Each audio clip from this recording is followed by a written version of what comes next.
हम लोग एक्चुअली 3 अलग अलग इश्यूज पे मैं बात करना चाहूँगी। पहला तो जो रिपोर्ट्स आ रही हैं अलग अलग देश के राज्यों से। कल हम लोग बिहार में थे, वहाँ पे हम लोग सबसे पहले बेऊर जेल गए। बेऊर जेल वो जेल है जहाँ पे जो मैक्सिमम अरेस्टेड स्टूडेंट्स हैं, प्रोटेस्टर्स हैं बिहार के, उनको बिहार के अलग अलग जेलों से, ज़िलों के जेलों से ला करके फाइनली कल रात को मैक्सिमम को बेऊर जेल में शिफ्ट किया गया है। वहाँ पे हम लोग मिलने गए। वहाँ पे बेऊर जेल में पालीगंज के एमएलए कॉमरेड संदीप सौरभ के साथ साथ आइसा के राज्य के अध्यक्ष और secretary comrade Dhananjay, comrade Dipankar, Patna university के स्टूडेंट एक्टिविस्ट कॉमरेड सबा और दिव्यम, दोनों वहीं पे ये सारे साथी बेऊर जेल में अरेस्टेड हैं। उनके साथ साथ बाकी अन्य 80 से ज़्यादा साथी वहाँ पे बेऊर जेल में लाए गए हैं कल रात। हमने जब उनसे बात की तो हमें 2-3 मेन चीज़ें पता चली। पहली चीज़ कि 24 तारीख से अलग अलग बिहार के कोनों से स्टूडेंट्स का अरेस्ट शुरू हो गया था। 24 तारीख को जिन स्टूडेंट्स को अरेस्ट किया गया बिहार पुलिस द्वारा, 20 से 24-25 घंटे तक उन्हें अलग अलग थानों में रखा, बिना कोई खाना प्रोवाइड किए। वहाँ पे उनके साथ जाति धर्म के आधार पे ज़बरदस्त क्रिमिनल इंटिमिडेशन, और उसके बाद फाइनली 24-25 घंटे के बाद उन्हें बेऊर जेल लेकर के आया गया। मुस्लिम जो प्रोटेस्टर्स हैं उनके साथ में स्पेसिफिकली हम चिन्हित करना चाहेंगे इस तरीके की भाषा का प्रयोग करना कि ये तो आतंकवादी हैं, आपका इनकाउंटर कर दिया जाएगा। ये तमाम भाषा का प्रयोग मुस्लिम प्रोटेस्टर्स जिनको बिहार पुलिस ने अरेस्ट किया है उनके खिलाफ किया गया है। उसके अलावा जब हम लोग बेऊर जेल कर पहुंचे तो हमें पता चला कि कल रात को ही 80 से ज़्यादा स्टूडेंट्स को बिहार के अलग अलग कोनों से बेऊर जेल में शिफ्ट किया गया था। जितने भी स्टूडेंट्स आए थे उनके साथ बहुत ज़्यादा हिंसा हुई थी और उनको किसी भी तरीके का मेडिकल फर्स्ट एड भी बिहार पुलिस ने प्रोवाइड नहीं किया था। इसके बाद हम लोग कल डीजीपी विनय कुमार, बिहार के डीजीपी से मिलने गए। उन्होंने हमें पुलिस की तरफ से एक ऑफिशियल नोटिफिकेशन दिखाया जिसमें ये बात मेंशन थी कि बिहार भर से 600 से ज़्यादा स्टूडेंट्स, प्रोटेस्टर्स को बिहार पुलिस ने गिरफ्तार किया है, जिनमें से 355 प्रोटेस्टर्स, जिसमें नाबालिग शामिल हैं, महिलाएं शामिल हैं, उनको रिलीज करने के ऑर्डर्स जा चुके हैं और वो अलग अलग जेलों से रिलीज हो चुके हैं, और ओवर 300 प्रोटेस्टर्स अभी भी जेलों में बंद हैं। कल शाम को डीजीपी से मुलाकात होने के 2-3 घंटे बाद बिहार सरकार का एक नोटिफिकेशन आता है जिसमें ये चीज़ मेंशन्ड रहती है कि 26 जुलाई 6 बजे तक जितने भी मामले दर्ज हुए हैं प्रदर्शनकारियों के खिलाफ, वो प्रदर्शनकारी जो पेपर लीक के खिलाफ अलग अलग जगहों पे प्रदर्शन कर रहे थे, उनके खिलाफ तमाम जो केसेस हैं वो वापस लिए जाएंगे और उन्हें अलग अलग जेलों से रिहा किया जाएगा। हम इस नोटिफिकेशन को वेलकम करते हैं, लेकिन एक नोटिफिकेशन के आने में और उस पर अमल होने में बहुत फ़र्क है। इसलिए जब तक सारे प्रोटेस्टर्स बिहार के अलग अलग जेलों से रिलीज नहीं हो जाते हैं, आइसा का बिहार प्रदेश भर में एक 30 जुलाई का कॉल है। उस 30 जुलाई के कॉल के लिए हम लोगों ने तमाम बाकी स्टूडेंट ऑर्गेनाइजेशन से भी अपील की है, यूथ ऑर्गेनाइजेशन से भी अपील की है, और 30 जुलाई को एज प्लान्ड हम लोगों का ये प्रोटेस्ट प्रदर्शन तमाम प्रदर्शनकारियों की रिहाई की मांग के साथ साथ पेपर लीक और सरकारी एग्जामिनेशंस को कंडक्ट करने में जो मिसमैनेजमेंट हो रहा है बिहार भर में, उसके खिलाफ ये कॉल जारी रहेगा, जारी है। हम लोग उसकी तैयारी में इस वक्त बिजी हैं। ये इसके अलावा कल मेदांता हॉस्पिटल हम लोग गए, मैं वहाँ पे पहुँची। सिवान से जो खबरें आ रही थी जिसमें ये चीज़ इंक्लूडेड थी कि वहाँ पे AK-47 से फायरिंग हुई है जिसमें 4 छात्र घायल हुए हैं, उन्हीं छात्रों से मिलने के लिए हम लोग मेदांता गए। सारे छात्र मेदांता में भर्ती थे, जिनमें से 2 स्टूडेंट्स को अलग जगह शिफ्ट कर दिया गया है। हम 2 स्टूडेंट्स से मिल पाए। दोनों स्टूडेंट्स को बहुत सीरियस इंजरीज हुई हैं। एक स्टूडेंट को यहाँ पे नेक में इंजरी हुई है, जहाँ पे गोली इधर से जाके दूसरी साइड से बाहर निकली है। वो व्यक्ति, वो स्टूडेंट, वो प्रदर्शनकारी जिनको गोली लगी है, वो अपना एक पूरा हाथ, लेफ्ट साइड का हाथ इस्तेमाल नहीं कर पा रहे हैं। वो अपनी मर्जी से ना उसको उठा पा रहे हैं, ना उसमें कोई भी मूवमेंट इस वक्त पॉसिबल है। उनके फैमिली मेंबर्स से हमारी बातचीत हुई, हम उनसे कम्युनिकेशन में हैं। उनका इलाज फिलहाल तो सरकार की तरफ से हो रहा है, लेकिन उनको जो भी लीगल मदद भी चाहिए होगी वो भी हम लोग अपनी तरफ से उनको प्रोवाइड करेंगे। दूसरे स्टूडेंट से हम जिनसे मिलने गए, उन्हें पैर में, लेफ्ट साइड के पैर में चोट लगी हुई थी, जहाँ पे एक तरफ से उनको बुलेट जाती है, उनके बॉडी में एंटर करती है और दूसरी तरफ से निकल जाती है। उनकी 2 सर्जरीज शेड्यूल्ड हैं, जिसमें उनके पैर पे रॉड डलेगी और उसके बिना वो फिलहाल चल नहीं पा रहे हैं। इन 2 छात्रों से हमारी मुलाकात हुई। उन्होंने हमें बताया कि जब उन्हें इनिशियली इंजरी हुई और गोली लगी, तो उन्होंने बाकी प्रदर्शनकारियों की मदद से खुद को नजदीकी अस्पताल पहुंचाया। पुलिस की किसी भी तरीके की मदद उन्हें नहीं मिली थी। इनफैक्ट एक स्टूडेंट जिनको पैर में गोली लगी है, उन्होंने हमें बताया कि कैसे गोली लगने के बाद उनके दोस्त जब उन्हें सड़क से साइड कर रहे होते हैं, तो पुलिस उनसे उनका नाम पूछती है। ये जान के, उनका पूरा नाम सुन के, ये जान के कि वो एक दलित छात्र हैं, उनके साथ और हिंसा करती है।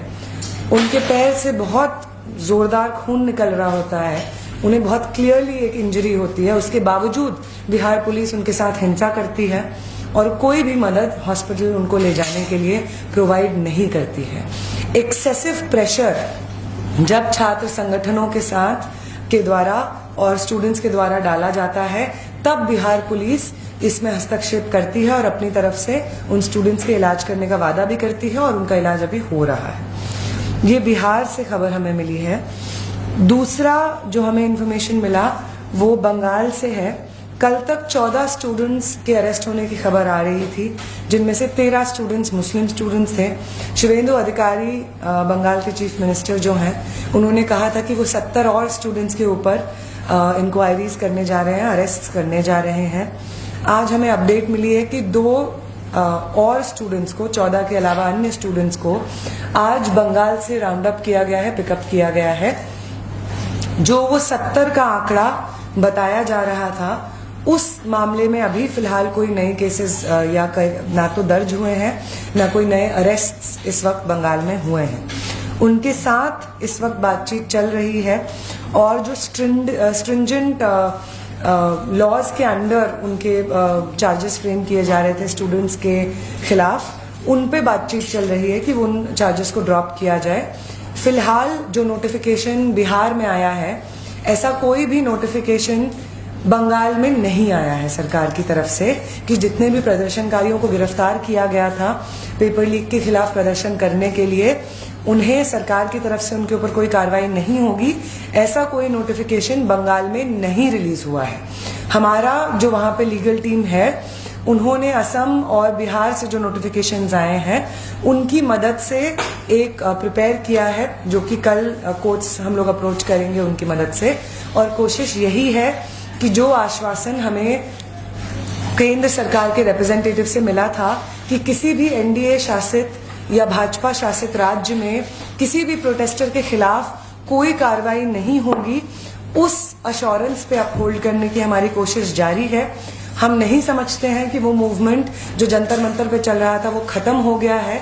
जब तक एक भी प्रदर्शनकारी पेपर लीक के खिलाफ प्रदर्शन करने की वजह से जेलों में बंद है, चाहे वो बंगाल में हो, असम में हो, बिहार में हो, जब तक एक भी स्टूडेंट जेल में बंद है, तब तक ये मूवमेंट खत्म नहीं हुआ है। हमारी जीत अभी अधूरी है और वो सरकार जिसने हमें आश्वासन दिए हैं, उनके तमाम आश्वासन अभी भी हवा में लटक रहे हैं, अभी भी वो आश्वासन अधूरे हैं। हम अर्ज करेंगे कि जितने भी अश्योरेंसेस प्रोटेस्टर्स को मिले हैं उन पे सरकार एक्ट करे और किसी भी तरीके का कोई भी इंक्वायरी, ना कोई भी लीगल कार्रवाई किसी भी प्रोटेस्टर के ऊपर हो।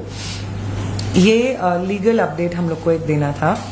दूसरा जो हम लोग बात करना चाह रहे थे वो था जिस तरीके के बयान दिल्ली पुलिस की तरफ से हम लोगों के सामने आ रहे हैं। दिल्ली पुलिस का कहना है कि उसके पास 2873 ऐसे लोगों के रिकॉर्ड्स हैं जो उन्होंने अपने सर्वेलेंस सिस्टम से पता किए हैं, जो कि क्रिमिनल एंटीसीडेंट्स हैं उन लोगों के खिलाफ में, और ये जंतर मंतर पे होने वाले प्रोटेस्ट्स में 20 से 24 तारीख के बीच में शामिल थे। कुछ सवाल हैं जो हम इस प्रेस कॉन्फ्रेंस के माध्यम से सरकार से पूछना चाहेंगे।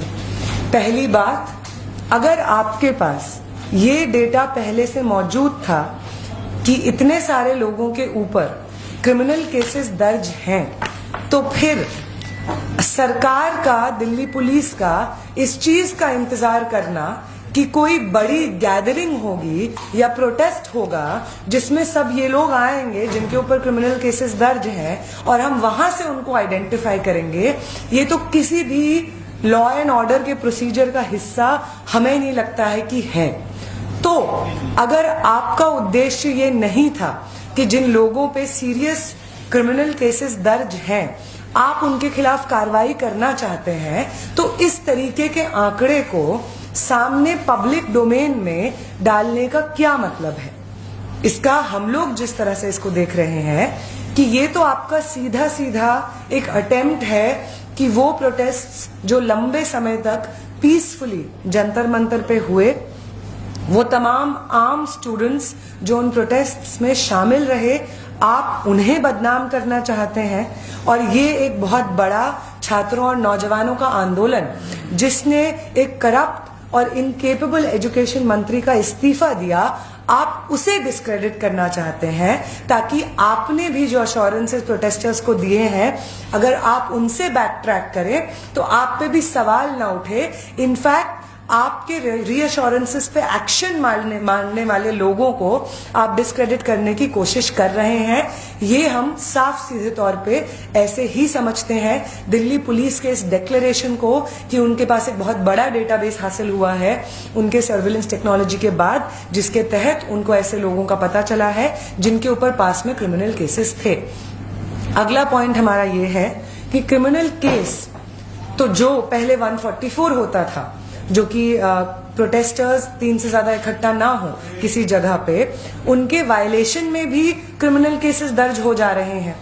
तो क्या 144 अर्सवाइल जो 144 है उसके वायलेशन में जो क्रिमिनल केसेस दर्ज हो रहे हैं, क्या इस वक्त हमें ये कहा जा रहा है कोर्ट्स द्वारा या दिल्ली पुलिस द्वारा कि उनको भी आप जुडिशियली पनिश करना चाहते हैं, कि आप उनको भी जेल में उठा के डालना चाहते हैं, जबकि वो तमाम लोग पीसफुली प्रोटेस्ट करने वाले स्टूडेंट्स हैं, पीसफुल प्रोटेस्टर्स हैं? ये कुछ सवाल हैं जो हम पूछना चाहेंगे। ये जो डेटा रिलीज हुआ है कि लोगों के ऊपर क्रिमिनल केसेस हैं, इसके रिगार्डिंग ये हमारा सवाल है। अगला जो पॉइंट है, अगला बातचीत जो हम लोग करना चाहते हैं, वो जो public examination prevention of unfair means act 2024 है, जिसमें कि उन्होंने अमेंडमेंट्स किए हैं जो पहले 2024 के बाद पेपर लीक के बाद जो हमारे पास एक्ट आता है उसमें जो अमेंडमेंट्स हैं उसके बारे में बातचीत है। पहली बात तो इस तरीके का कोई भी अमेंडमेंट या कोई भी एक्ट बिल्कुल ही न काफी है। पेपर लीक का जो पूरा प्रोसेस और पूरा माफिया इस देश में चल रहा है, अगर उसको एड्रेस करने की जरूरत महसूस होती है तो सीधा सीधा एनटीए जैसे एजेंसी को बर्खास्त करके और दूसरा एनईपी, एक ऐसा पॉलिसी जिसके बाद देश भर में जो एग्जामिनेशंस, एंट्रेंस के एग्जामिनेशंस करवाए जाते थे, चाहे वो मेडिकल के हों, इंजीनियरिंग के हों या अलग अलग यूनिवर्सिटीज के भी जो एंट्रेंस एग्जामिनेशंस होते थे, उनका जो सेंट्रलाइजेशन हुआ है, वो सेंट्रलाइजेशन को सिस्टमेटाइज एनईपी ने किया है। तो अगर आप पेपर लीक रोकना चाहते हैं तो एनटीए जैसा एजेंसी जो कि बिल्कुल ही इनट्रांसपेरेंट रूप से काम करता है, या तो आप उसको बर्खास्त कीजिए, या तो अगर आप चाहते तो एक्ट ऑफ पार्लियामेंट से आप उसको एक स्टैट्यूटरी बॉडी बनाइए जिसके तहत उसकी जवाबदेही बने। लेकिन इनमें से कोई भी चीज नहीं की गई। इनफैक्ट एक आसान सा, साधारण सा रास्ता लिया गया जो असल में कोई रास्ता भी नहीं है। ये तो ऐसी ही बात है कि पहले जो प्रोविजंस हमारे देश में मौजूद थे, प्यूनिटिव एक्शंस मौजूद थे, जैसे कि उनको और पैना करके ही आप पेपर लीक रोक पाएंगे। This is like trying to stop a massive entire system of paper leak एक टूथलेस से एक्ट से। टूथलेस एक्ट हम इसलिए कह रहे हैं क्योंकि जितने भी अमेंडमेंट्स इंट्रोड्यूस हुए हैं वो अमेंडमेंट्स का जो नेचर है वो क्वांटिटेटिव है। जहां पे 3 साल की सजा थी उसको 5 साल बना दिया गया है, जहां पे 1 करोड़ का फाइन था उसको 5 करोड़ कर दिया गया है। जैसे कि अगर आप डिग्री बढ़ा देंगे पनिशमेंट की तो पेपर लीक अपने आप में रुक जाएगा। हम समझते हैं कि ये जो एक प्रयास है ये कुछ नहीं करते हुए बहुत कुछ करते हुए हम दिखें, इस तरीके की सरकार की एक कोशिश है जिससे जमीन पे पेपर लीक के पूरे तंत्र पे कोई असर नहीं पड़ने जा रहा है।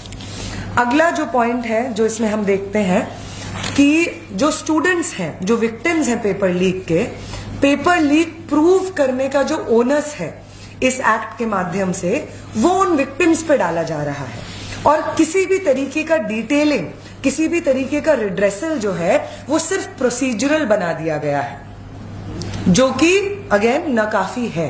हम रिड्रेसल मैकेनिज्म का इलैबोरेशन नहीं चाहते हैं, हम साफ सीधे रूप से हाईएस्ट बॉडी का अकाउंटेबिलिटी चाहते हैं। हम देखते हैं कि इसी एक्ट में ये चीज जहां पे एक तरफ ये चीज लिखी हुई है कि मिनिस्ट्री और डिपार्टमेंट की ही जवाबदेही रहेगी अगर इस तमाम तरीके की चीजें होती हैं, लेकिन इसके साथ साथ ये भी मेंशन्ड है कि अगर कोई ऑफेंस कमिट होता है बिना उनके नॉलेज के, जो कि मिनिस्टर है या जो हाई रैंकिंग ऑफिशियल है, तो उनको एग्जेम्पशन मिलता है किसी भी तरीके के एक्शन से। ये बिल्कुल भी गैर जरूरी है, ये बिल्कुल भी काफी नहीं है। अगर पेपर लीक के इस पूरे सिस्टम को हमें डिसमेंटल करना है तो हाईएस्ट लेवल पे जो मिनिस्टर्स इंचार्ज हैं उनके ऊपर जवाबदेही आनी होगी, उनके खिलाफ एक्शन हो, इस चीज को प्रोविजंस में, एक्ट्स में शामिल होना होगा। ये बिल्कुल नहीं हो सकता है कि बार बार पेपर लीक के खिलाफ आप एनटीए का सारा स्टाफ बर्खास्त कर दीजिए लेकिन एनटीए अपनी जगह पे रहेगा। आप ऐसा नहीं कर सकते हैं कि सीबीएसई के चेयरमैन को आप हटा दीजिए लेकिन एजुकेशन मिनिस्टर अपनी जगह पे रहेगा। इसलिए हमारा यही समझदारी है कि इस एक्ट के माध्यम से एक तरह से अकाउंटेबिलिटी एस्केप भी करने की कोशिश की जा रही है उन हाई रैंकिंग ऑफिशियल्स की जिनकी कायदे से आखिरी जो व्यक्ति हैं, जिनके ऊपर जिम्मेदारी आती है पेपर लीक के इस पूरे प्रोसेस को एड्रेस करने की, इसको रोकने की। इसके साथ साथ जो अगला पॉइंट है टास्क फोर्स को लेकर के, जो एक स्पेशल टास्क फोर्स बनाई गई है इन तमाम चीजों को एड्रेस करने के लिए। पहली बात तो ये जो टास्क फोर्स का पूरा आइडिया है, ये आइडिया ही बहुत ही कॉम्प्लिकेटेड और पूरे प्रोसेस को इनट्रांसपेरेंट बनाने का एक अटेम्प्ट हमें मालूम होता है। इस टास्क फोर्स में जो लोग इन्वॉल्व्ड हैं वो लोग का दूर दूर तक एजुकेशन से कोई मामला, कोई लिंक ही नहीं है, ना उनका कोई एक्सपीरियंस रहा है काम करने का। पूरी तरीके से इसको एक ब्यूरोक्रेटिक एक्सरसाइज बना दी गई है जिसके माध्यम से एक टास्क फोर्स काम करेगी जिसमें सरकार की मर्जी के हिसाब से भर्ती होगी लोगों की और फिर से वही प्रोसीजर होगा कि वो टास्क फोर्स जिसका काम होना चाहिए पेपर लीक को रोकना, उसके खिलाफ एक्शन लेना, वो टास्क फोर्स फिर से वही काम करेगी कि जो मंत्री अकाउंटेबल है उनको बचाया जाएगा। यही हमारी इस पे समझदारी है। इसके साथ साथ जो लोग इन्वॉल्व भी हैं, इनफैक्ट चाहे वो अनीता करवाल हो जो कि secretary department of school education के हों या नीलकानी हो जिनको इस पूरे प्रोसेस में इन्वॉल्व किया जा रहा है, ये वही लोग हैं जिनका पहले जो रिकॉर्ड है वो इन ट्रांसपेरेंसी का रिकॉर्ड है। इनफैक्ट पेपर लीक के मामले में इन लोगों का इन्वॉल्वमेंट हमें आश्वस्त नहीं करता है कि इस पूरे पेपर लीक के सिस्टम को एड्रेस किया जाएगा या पेपर लीक को बहुत सीरियसली सुना जाएगा, सरकार उसको सीरियसली टेकअप करेगी और अकाउंटेबिलिटी हाईएस्ट लेवल पे होल्ड की जाएगी। इन लोगों के इन्वॉल्वमेंट से इनफैक्ट हमें लगता है कि वही पूरा प्रोसीजर दोहराया जा रहा है कि जो लोग पहले करप्शन में इन्वॉल्व रहे हैं, जो लोग पहले इन तमाम मामलों में संलिप्त पाए गए हैं, उन्हीं लोगों को वापस आप टास्क फोर्स में भी इंक्लूड कर रहे हैं और पेपर लीक के मामलों को एड्रेस करने का जो गैर जरूरी प्रोसेस आपने प्रोसीजरल जो प्रोसेस है उसको बढ़ा दिया है, उसमें आप इंक्लूड कर रहे हैं। ये कुछ चीजें थी जो हम लोगों को जो बिल है इनके बारे में कहने थी। बाकी अभिज्ञान आगे इसको करेगा।